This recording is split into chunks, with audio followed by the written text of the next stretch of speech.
Okay, welcome into Levi's Stadium where the 49ers finished off their season with a 14-9 loss to the Chicago Bears, a NFC North winning Chicago Bears already, and the Niners were already not doing well, but they kept the game close. It came down to basically a fourth quarter pass that Nick Mullins threw out of bounds when he knew he should have gone and run for the first down. He had a bunch of open space right behind us, could have kept the comeback alive. You know, the Niners beat the Chicago Bears last year in December with Jimmy Garoppolo leading a rally at the end for a Robbie Gould go-ahead field goal.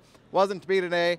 But there was a couple moments in this game where the Niners showed some fight. And I'm guessing, Dieter, one of the things you're going to write about today is the fight that ensued probably about 20 yards behind us, where Richard Sherman came to the defense of a rookie teammate. Yeah, it's almost as if we prepared for this. Richard Sherman in the middle of a melee. There was a late hit on Mitch Trubisky. There's a little bit of scrapping and yelling and all this stuff. And there's Sherman in the middle of it throwing haymakers. Nice 1-2 combination. He gets ejected from the game. He took 2 Bears with him, but just shows, you know, Sherman's been a leader in this locker room all year. Now here he is, a guy who has played a lot of NFL games. Last thing he needs is a game where the 49ers can't really achieve anything by winning, and there he is in the middle of a fight in the fourth quarter.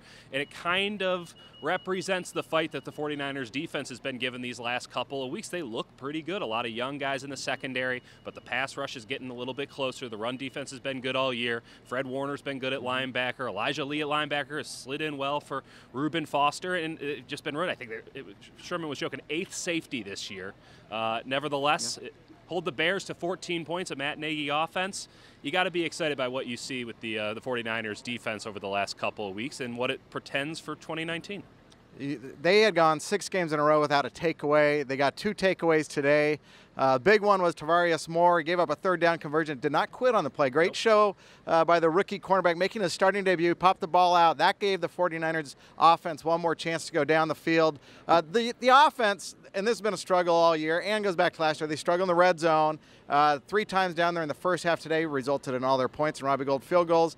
They got back down there again in the fourth quarter, and Nick Mullins threw a pass that Marquise Goodwin short-armed. And it wasn't a great pass, so it wasn't all on Goodwin, but it was one that he should have caught, and it deflected off his hands into Danny Trevathan's hands for a big interception there, and that really blew their chances of taking advantage of that opportunity. So, you know, I think defensively, yes, they've gotten better. Offensively, there's still some issues with this team, but you know what? This offense, it's not going to be the same offense next year. There's going to be a different guy running the show. Yeah, I hear this Jimmy Garoppolo guy is pretty good. I will say this about Mullins. There were a couple of plays today that were Garoppolo-esque. Absolutely. There was one time Khalil Mack unblocked coming into his face. He does a little pump fake to get Mack into the air and then slings it over the middle for a 13-yard gain. He had a nice 20-something yard gain to Kendrick Bourne, who's developing a little bit here for a guy who never learned how to run a route in college, apparently. He looks like he can run some routes here at the NFL level. There are just little things to be excited by. And at the same time, for all the 49ers fans who were complaining about the draft pick when they were winning games over the last few weeks,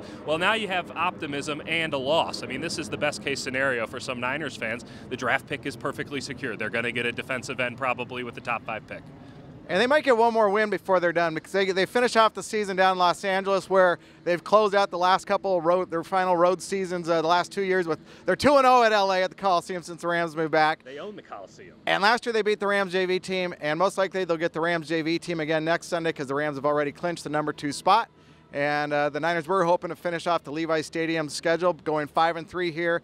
But again, they're 4-4, not bad. That's why they were the first 2 seasons at Levi's before they tanked the next 2. So otherwise, all in all, not a terrible season at Levi's. Some encouragement.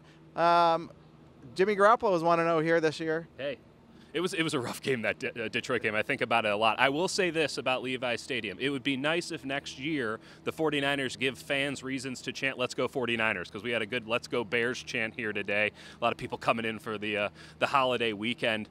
Let's see if they can create a home field advantage next year. It'd be nice, right? Very nice. All right, Merry Christmas from us. Thanks for watching.